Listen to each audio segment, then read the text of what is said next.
Muy bien, hoy nos toca ver un tema que es importante en todas las áreas y la base para poder llegar a buenos diagnósticos, que es la historia clínica psiquiátrica. Recordarles que una historia clínica básicamente tiene la misma estructura en todas las áreas y vamos a hacer énfasis en algunas situaciones específicas que son diferentes a diferencia de otras historias clínicas de otras áreas. Recordemos que la historia clínica es un documento médico legal. Nuestro fin es médico, ya que una historia clínica bien hecha nos va a ayudar a llegar a un diagnóstico adecuado. Y es legal porque es la parte que nos vincula con la parte de la ley. Por cualquier circunstancia, este documento puede ser requerido por esa instancia.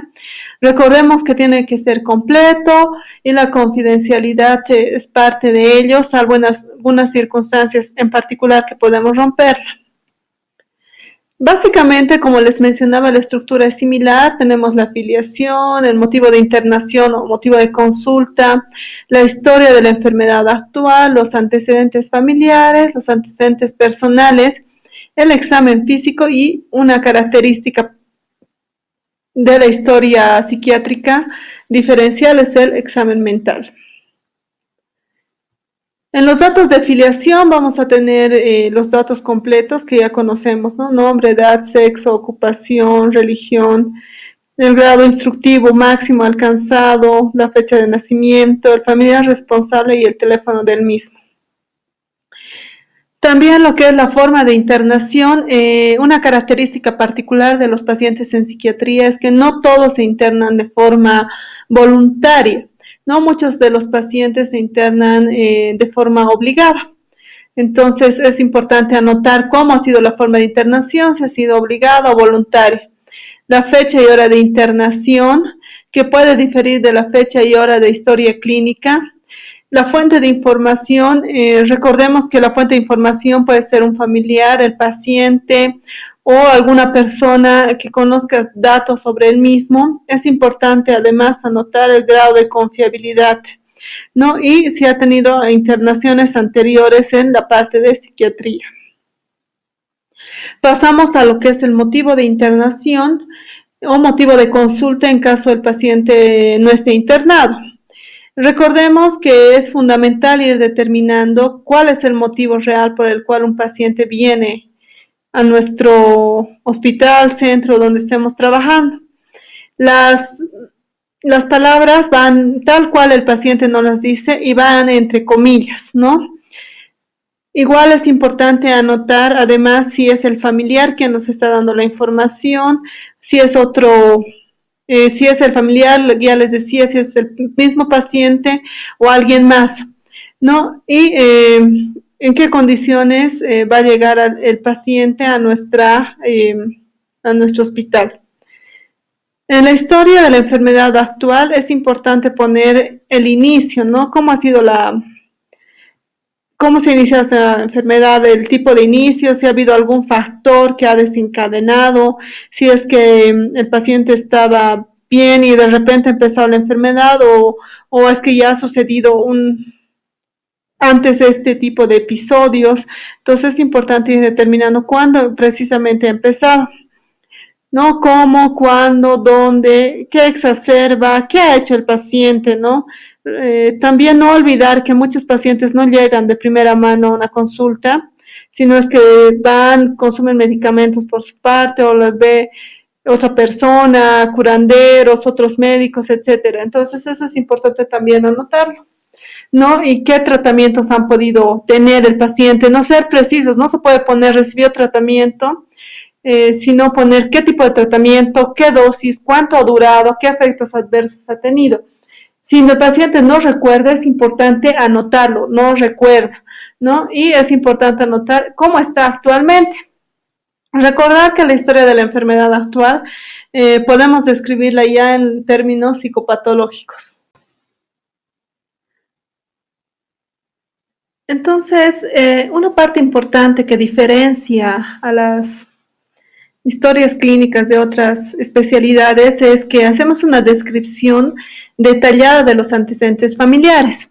tenemos que poner ahí las características de los familiares más cercanos del paciente, ¿no? Su nombre, su edad, su profesión, el tipo de relación que llevan con el paciente.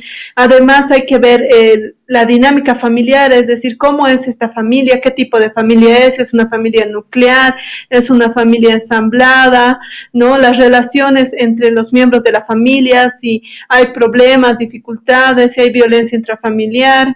¿No? Es importante además anotar los antecedentes patológicos de la familia, ¿no? Entre ellos las enfermedades mentales que hayan podido haber. Recuerden que hay un componente de heredabilidad alto en las patologías mentales, otros cuadros que pueden igual intervenir en nuestro proceso, ¿no? Antecedentes de otras enfermedades como diabetes, hipertensión, ¿no? Tuberculosis u otros. Algo que va a diferenciar nuestras historias clínicas es todo lo que es esta parte de la historia personal, ¿no? La historia personal es una característica fundamental de una historia clínica en psiquiatría, donde vamos a hacer una descripción de todo lo que ha sucedido con este paciente a la fecha, ¿no? Entonces vamos a hablar de los antecedentes de la gestación y perinatales del paciente. Es decir, le vamos a preguntar si él conoce si él ha venido de un embarazo planificado, no planificado, si ha sido deseado, si la madre durante el embarazo ha sufrido alguna enfermedad, si ha recibido medicamentos, si ha estado expuesta a tóxicos o rayos X, ¿no? ¿Cómo ha sido el parto? ¿Dónde ha sido el parto? Determinar si se puede, cuánto de peso tenía al nacer, Apgar, talla, si no ha habido complicaciones durante esta etapa. Vamos a la otra etapa que es la infancia, ¿no? La infancia más o menos se extiende hasta los 12 años, ¿no? Donde vamos a ver lo que es el desarrollo psicomotor y básicamente todos los hitos del neurodesarrollo infantil, ¿no? El desarrollo emocional y social, el lenguaje, ¿no? Y todas estas áreas que son importantes. Si ha habido algún problema mental, si era un niño tranquilo, inquieto, ¿no? O si no socializaba, son datos importantes, ¿no? El desarrollo del sueño, si no ha habido dificultades en el mismo, la edad a la que ha aprendido a controlar esfínteres también es importante. La adolescencia, ¿no? Es el próximo acápite que tomamos. Es importante ver cómo han sido sus relaciones sociales, si ha habido problemas de adaptación, si ha habido problemas a nivel sexual. Recordemos que la adolescencia es una etapa de transición, entonces muchas de las enfermedades mentales pueden iniciar en esta etapa, por lo cual es importante hacer énfasis en las preguntas de esta etapa, ¿no? Igual en la adultez, ya la adultez como parte del ciclo vital es más estable, entonces hay que ver si ha habido algún acontecimiento vital importante. Es importante también ver la actividad laboral, cuántos trabajos ha tenido, a qué edad ha iniciado el trabajo, qué tipo de trabajo actual tiene, o si está desocupado, cuánto tiempo y por qué, si cambia de trabajos constantemente, por qué. Pasamos a los antecedentes conyugales y sexuales, ¿no? Ver si el paciente, cómo ha sido sus relaciones de pareja, si han sido estables, inestables, si ha recibido educación sexual, si ha tenido algún tipo de problemas a nivel sexual, cómo ha sido su inicio de vida sexual, cuántas parejas ha tenido, ¿no? Entonces hacemos énfasis en esta parte que a veces es un poco difícil preguntar, pero es importante hacerlo para ir viendo si puede haber también un problema de este tipo, ¿no? Con todos estos datos, lo que podemos es construir lo que es la personalidad premórbida, ¿no? Recordando que la personalidad son características estables, duraderas, que se van desarrollando a lo largo del tiempo y hasta los 18 años más o menos ya quedan establecidos. Entonces, lo que vemos es cómo era el paciente con todas sus características antes del inicio de la enfermedad, ¿no? Porque sabemos que la enfermedad, cualquiera sea su naturaleza, modifica nuestra conducta. Los antecedentes personales básicamente no difieren mucho de las otras historias clínicas. Los patológicos no psiquiátricos, tenemos que poner antecedentes quirúrgicos y no quirúrgicos, y donde sí hacemos énfasis es en los psiquiátricos, ¿no? Donde tenemos que ser precisos en datos como qué tratamientos ha recibido el paciente, cómo ha sido la respuesta a estos tratamientos, si ha tenido alguna interacción farmacológica o no. También el uso de sustancias, ¿no? Esto se refiere al uso de drogas, alcohol, cocaína, marihuana o cualquier droga que el paciente haya utilizado. Es importante describirla en cantidad, frecuencia, si en algún momento ha presentado algún síntoma o signo de abstinencia tras dejar la sustancia. Algo que es usual ver es que pongan que el paciente consume alcohol ocasionalmente, entonces ocasionalmente es un término muy ambiguo, no podemos utilizarlo, entonces es preciso determinar frecuencia y cantidad lo más precisa posible. No, en las mujeres no debemos olvidar los antecedentes gineco-obstétricos, ya que puede ser una parte fundamental para dar un tratamiento farmacológico y también para ver la situación del paciente que estamos tratando de manera integral, ¿no? Las gestas, las paras, si ha habido abortos, cuándo ha sido su última fecha de menstruación, si tiene algún método anticonceptivo, ¿no? Entonces no olvidemos detallar estos antecedentes. El examen físico de rutina es importante hacerlo en todos los pacientes. Hacemos énfasis en un examen neurológico y la diferencia fundamental del examen, la diferencia fundamental es el examen mental. El examen mental tiene que estar hecho de manera descriptiva en el momento que tenemos al paciente. Recordemos que este examen es algo que se da en un momento determinado, donde vamos a ver la apariencia general y conducta, la psicomotricidad, la cognición, la afectividad, el pensamiento, la sensopercepción, la introspección y el juicio, ¿no? Parte fundamental es describir el aspecto general y la conducta. Vemos que si el paciente está arreglado, bien vestido para la edad, la cultura, el clima, ¿no? El maquillaje de las mujeres, si lleva algún objeto llamativo, también es importante describirlo. Por ejemplo, si lleva algún tipo de collar muy llamativo, audífonos, si entra con lentes oscuros a la entrevista, ¿no? Si el paciente establece un no contacto visual con nosotros, ¿no?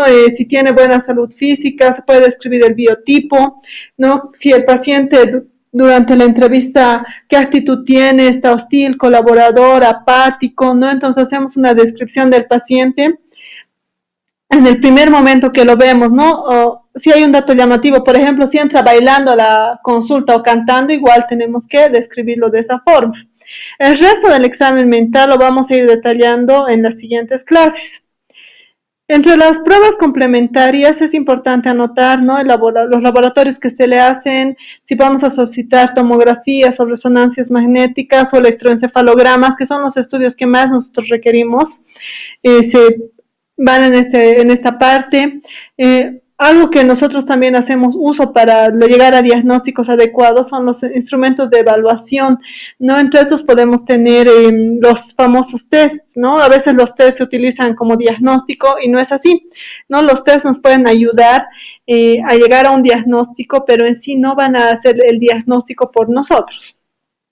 Finalmente, llegamos a una orientación diagnóstica y a una conducta terapéutica, ¿no? Que en el caso de un médico general será ver al paciente uno mismo o derivarlo a la especialidad que corresponde, en este caso, derivarlo a un psiquiatra, ¿no? Entonces, eso es todo el tema de hoy.